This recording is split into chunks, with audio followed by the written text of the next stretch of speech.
I'm feeling a little bit intimidated, mate. I've got like this 13-year-old chest going on. You got this great rug happening, and the beard too, mate. You know.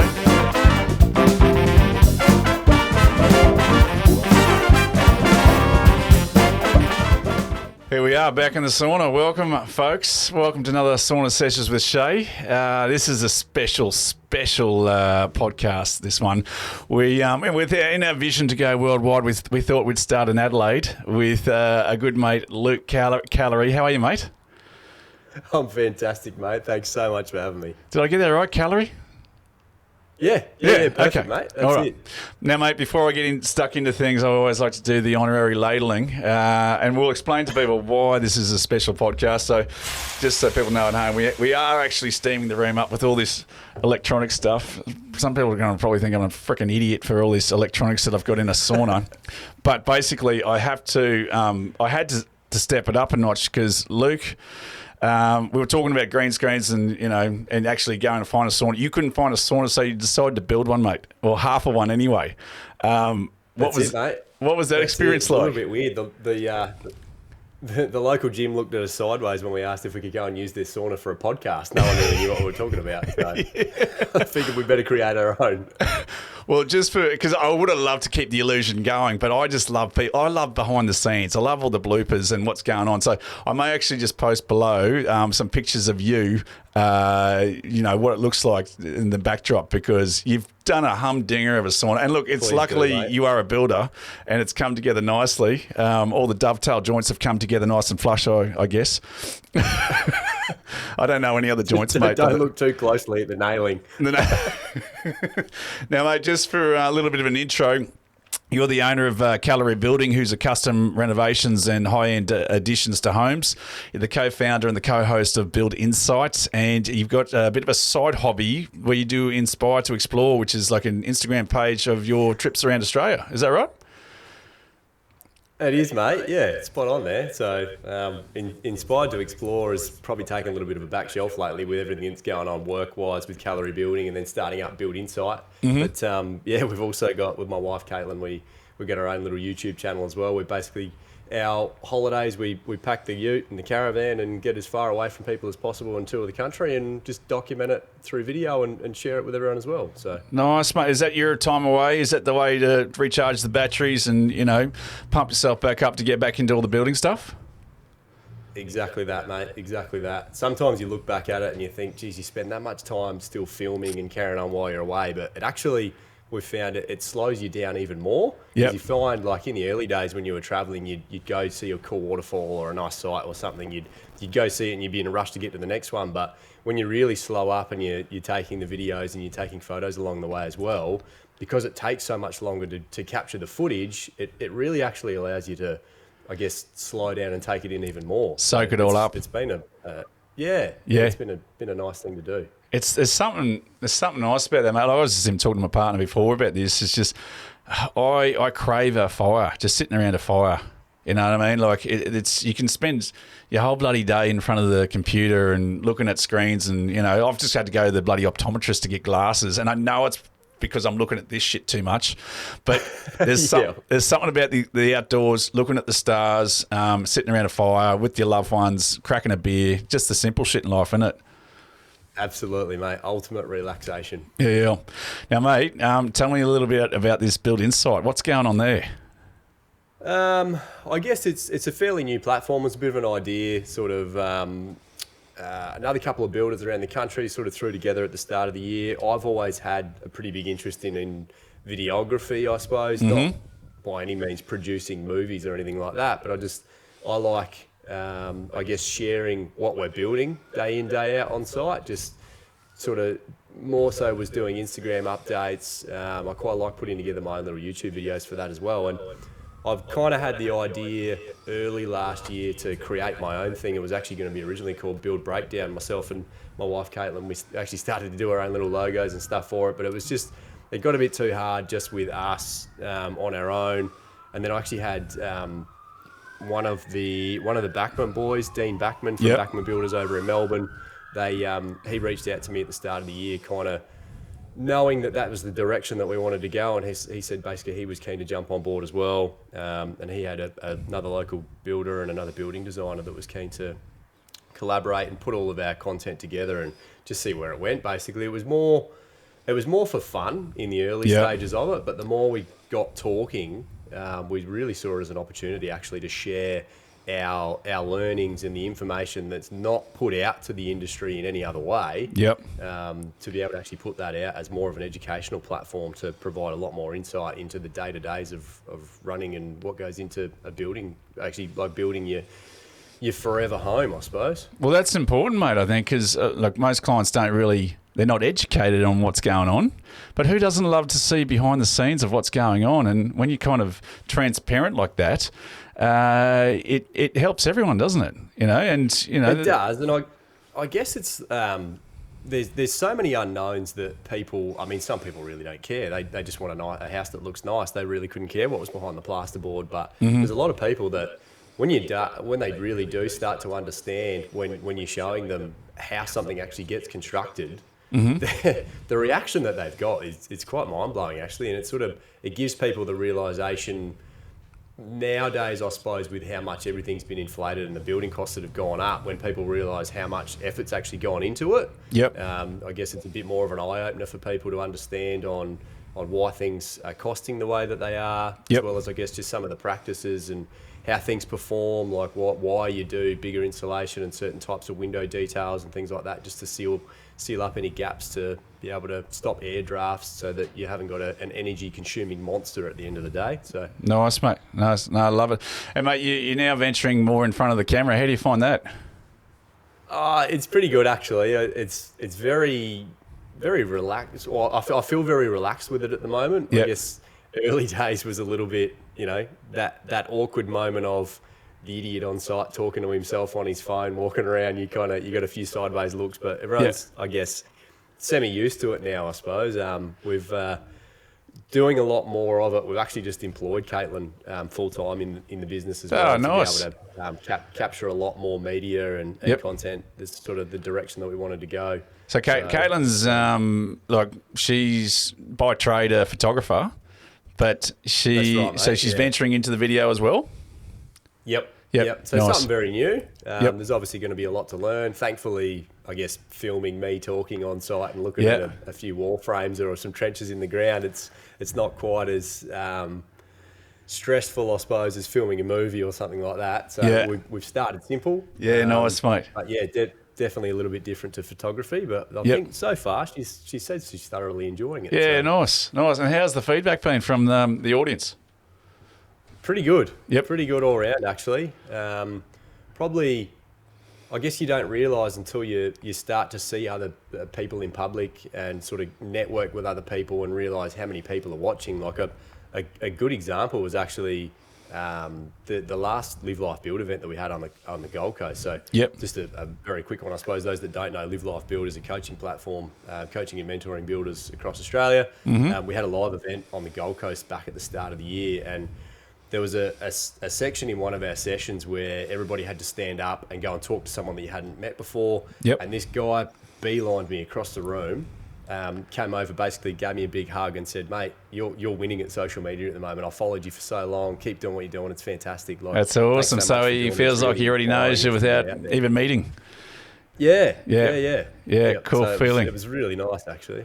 Mate, what do you think's okay, so just for a bit of a backstory, we've met. I just saw again this big, smiling human being, heart of gold. I think we were on a road trip together. Was it one of the Live Life Build road trips? That was the first one. Yeah. So Drive 23. Drive 23. October last year, I think. Yeah. And we just connected, didn't we? Like there was just something in the air. There was just love at first sight. Sorry, Caitlin, but we just we hit it off really well. And but there's something about the culture and all these builders that you, like if you're part of it, it's infectious, isn't it?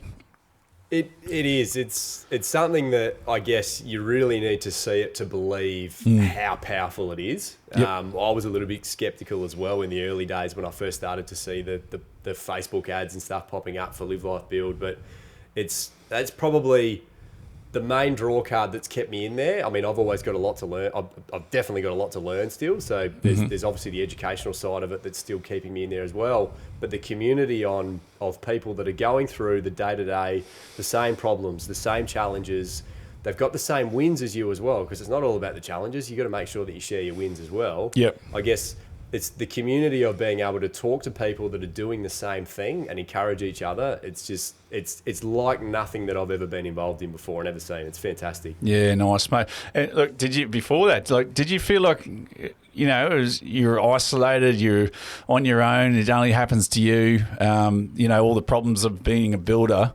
Because I hear the story a lot, working with Dwayne and his podcast, a lot of builders just feel that, it's just happening to them, but there's a pattern. Everyone seems to be going through the same shit and everyone's learning about the same stuff. Was that a big part of, joining Live Life Build? Yeah, I guess so, yeah. You do feel very isolated, I suppose. I was, I guess, fortunate in the early days. I had a lot of older builders that not necessarily fully mentored me, but provided a lot of encouragement. So I started out, I'm a carpenter by trade. Yep. Did a lot of contract carpentry in the early days, working for, I guess, some bigger custom builders that specialised in some pretty unique renovations that you needed to have a really good connection with your carpenter to be able to rely on doing the little intricate details and the little cut-ins and things like that. So those guys, I guess, they were a good source for me to lean on, understanding that not everybody has that connection. Yep. So I was a little bit lucky in that sense, but yeah, it was still, when you really needed the nitty-gritty information, when you sort of asked about finances or how did you get through this big struggle, it was kind of, everyone just looked at you like, I don't know, we just worked it out. Like, face through it yourself. Like, things are tough, mate. Like, it's not going to be easy. You just got to work your way through it. So. Yeah, well, it was interesting. Like Dwayne was talking about the other day, and he said he realised that a lot of people, like builders that were, your mentors, just didn't bloody know. They didn't know the answers. Yep. So it's either they just try to avoid it, or they just made up some shit on the spot to basically try and get rid of you. Yep. So yeah. But look, mate, being a builder, it can't be an easy job. So when did you realise that you had the bug that you wanted to build things? I guess I'm one of the fortunate ones that pretty much from as early as I can remember, I've always wanted to do, not necessarily be a builder, but always loved building stuff. My parents can definitely vouch for it. Any opportunity I got as a young fella, I would pull absolutely everything out of the shed, be cutting up everything and nailing everything together and just making whatever I could. Yep. I don't know whether I always wanted to be a builder. I knew in the early days that that's definitely what I wanted to do. Mm-hmm. I had a little bit of a direction change in my mid-teens when I discovered dirt bikes. Yeah. That took me a little bit of a different direction. Don't know whether that was a good thing. I've got a few injuries that remind me day to day that maybe that was a bad decision. What are some of your injuries, mate? What have you done on a dirt bike? Have you done a backflip? How much time have we got? I haven't done a backflip, no. But as far as listing off injuries, I don't know if we've got enough time for a podcast. But I don't know if you remember. I remember the first guy to do a backflip. And I thought, that guy just must get so much sex. Because I remember him doing it. It was so slow. And he come around and then he's landed it and then jumped off the bike and he was just like, woohoo. Yeah. But it's one of those things. If you can do a backflip on a motorbike, you're doing okay. You're going all right. Yeah, I guess so. It's actually quite terrifying nowadays, though, mate, to tell you the truth. Oh, it must be. Where the level of tricks are now, like triple backflips are now a thing in competition. What the hell? Not a super common thing. There's only a couple of guys that can do it. But it's just, it's terrifying. Like, it's some of the stuff that you watch now, you just think, man, I'm glad that I didn't actually pursue that because I could have been a lot worse off than I am already. What are some of the injuries you've taken over the years, mate, at dirt bike riding? Have you broken wrists? I broke my, broken wrist. Broke wrists in a few places, had a few over the bars. Probably worst combined one was a broken wrist and a few broken ribs together. Yep. I broke my L5, like in my back. Oh shit! Okay. It's a 75-foot triple. Jeez. What else have I done? Legs. Probably one of my worst ones. An embarrassing story. Actually, I won't go into too much detail. But a couple of weeks do go into detail. Yeah. Okay. Well, this is embarrassing. Yep. It's actually at my buck show. We were camping over on the beach, and a mate brought his bike over, and I was just trying to be a dickhead, just trying to show off in front of everyone doing a wheel stand, and come off the back and somehow I actually managed to spiral fracture, broke my tib fib in my left leg. Oh, Jesus. Thankfully, there were no bones that were sticking out, but Yep. it was not a pretty sight when your knee is facing one way and your ankle and your foot falls the other way. So that was interesting. So now I've got a nice titanium rod down the centre of my left tibia that'll stay there with me Oh, for life. jeez, mate. And yet, through all these breakages, you just keep getting back on the bike. Yes. Well, I haven't been back on one since then. That was the last. Okay. Before that, I didn't even have a bike for about 3 years before that. So that's where it really rubbed a bit of salt into the wound. But I'd sort of come to my senses a bit before then. But the occasion was a little bit different. Oh, but, mate. I had a couple of spinal fusions. I've had my L5 and my S1 was my most recent one fused. Thankfully, I never had to have it at the time when I broke my L5, but just over the last, I think it was about 12 years went by before I actually had to get something sorted out, but just nerve pain got too much. Things had moved over time. Yep. Actually had a spinal fusion in my C6-7 in my neck as well. Just had too many head first get-offs, landed on my head too many times, and concussions and neck compressions, and same thing, just a slow build-up of nerve pain over time and holy hell, mate. excess bone growing. Yep. If anyone's experienced nerve pain before, you'll know what I'm talking about. But I do remember, I think it was Drive 23. You were experiencing some nerve problems, weren't you?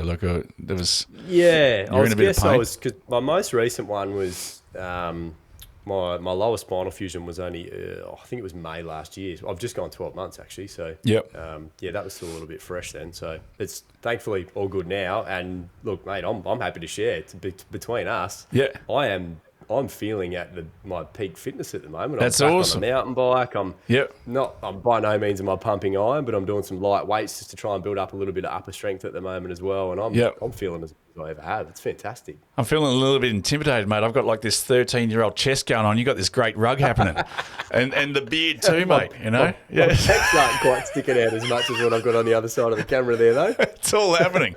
Oh, mate, one day. My partner asked me, could I grow a mustache, because her dad was growing one just as a bit of a competition, and literally this is all I get, and down the sides just baby hair. So, mate, you look like you'd fit into any rock concert or your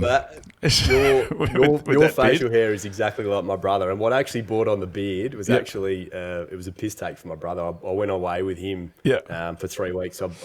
He lives in Townsville. I flew up to Townsville and I jumped in the car with him. We spent 3 weeks up Cape York last year. Yeah, nice. And I shaved the day before I flew up there. It was the last time I shaved. So there you go. The 3 or 4 weeks that we spent together, how much facial hair I grew compared to his moustache that he'd had the whole time. I felt the need to keep it going, and here we are. I don't know, maybe 9 months later, I've decided to keep it. What's the age gap between you and your brother?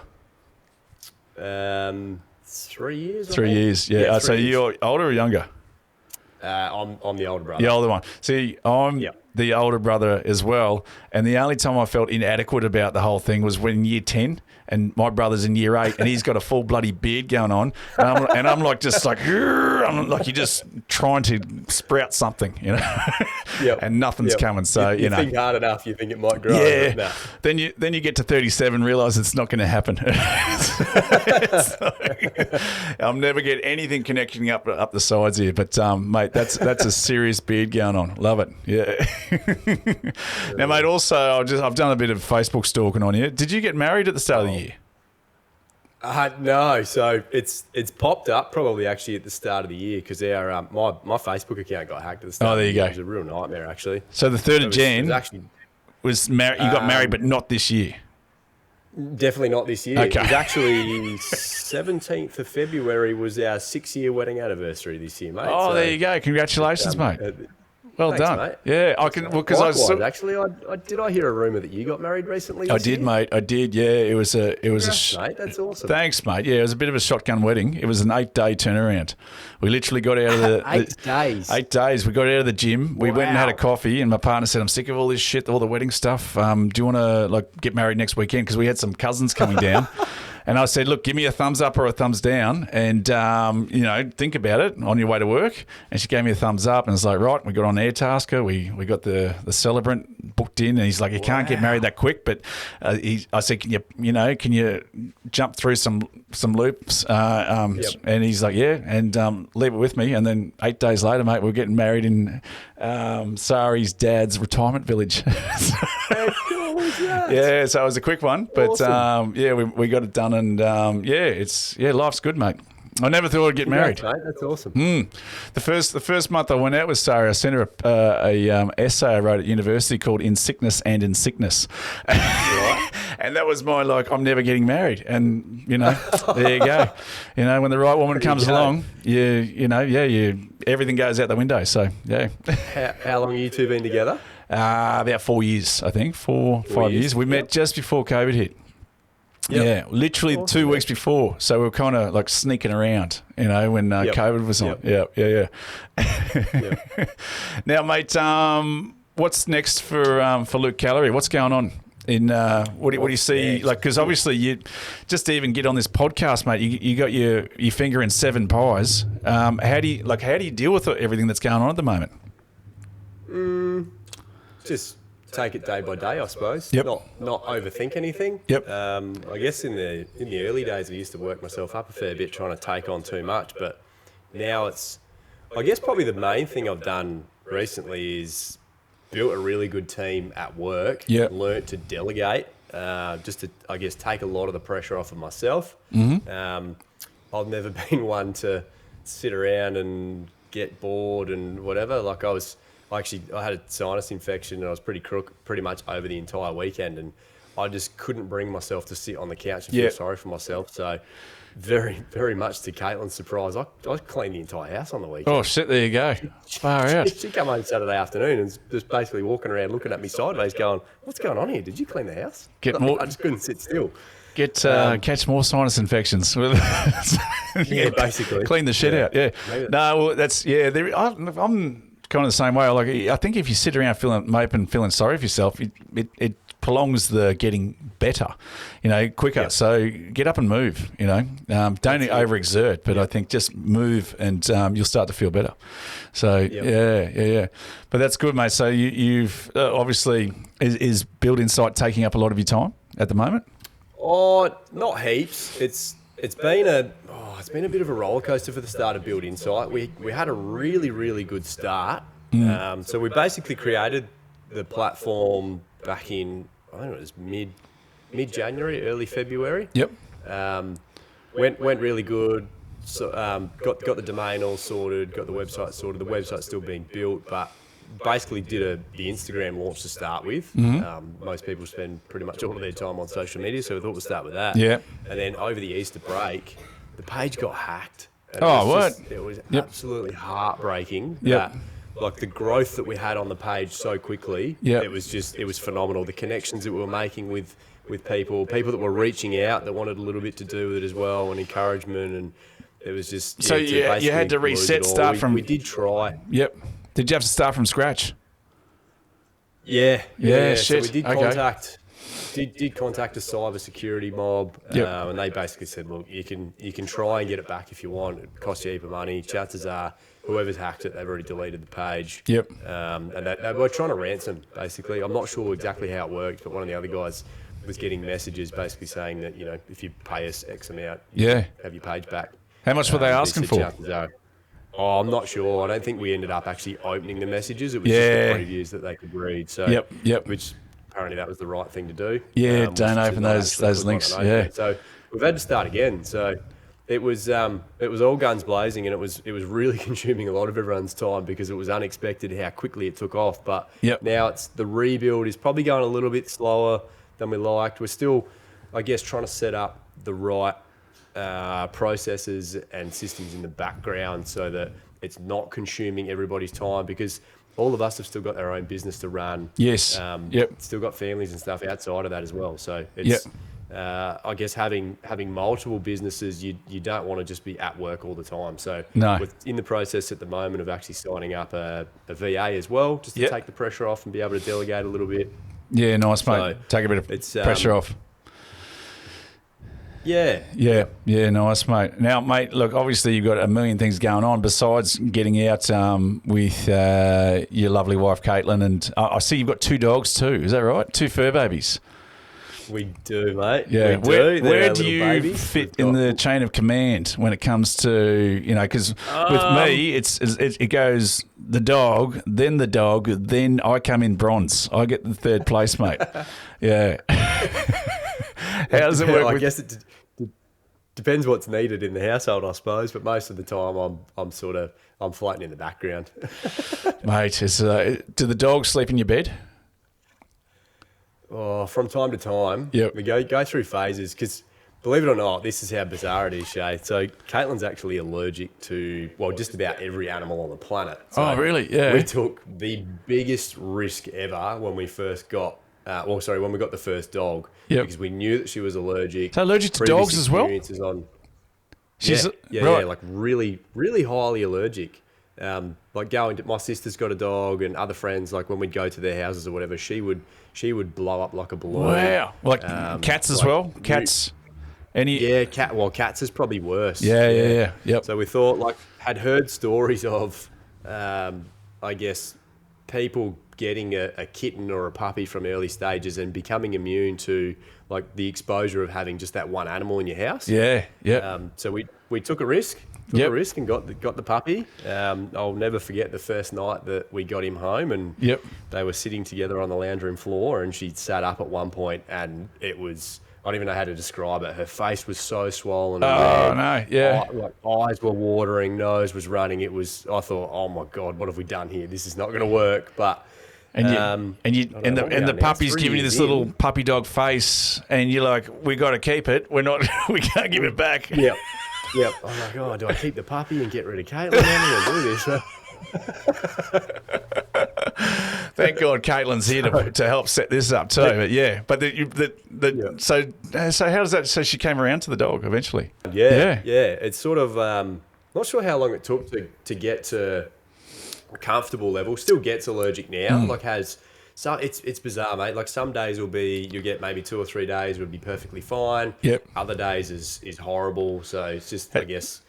Has she had one of those prick tests? Where they put the needles up your arm and they can tell by how big the mound is how much you're allergic to something? I've had a prick test, and I don't think so. I know I've had one of them. I didn't have one of them as a kid, but I think they worked out I'm a massive prick, eh? Yeah, that's.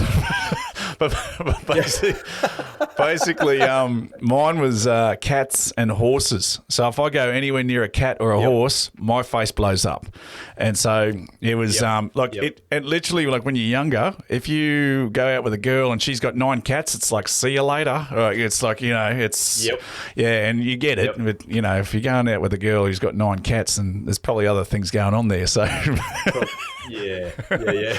But that's interesting. So she's actually allergic to most animals and the fur. Allergic to most animals, but 3 years in and 2 dogs later, we're going all right. There you go. There's something interesting, because I'm sort of from we've got 10 acres, so it's not farm, but we had a horse growing up.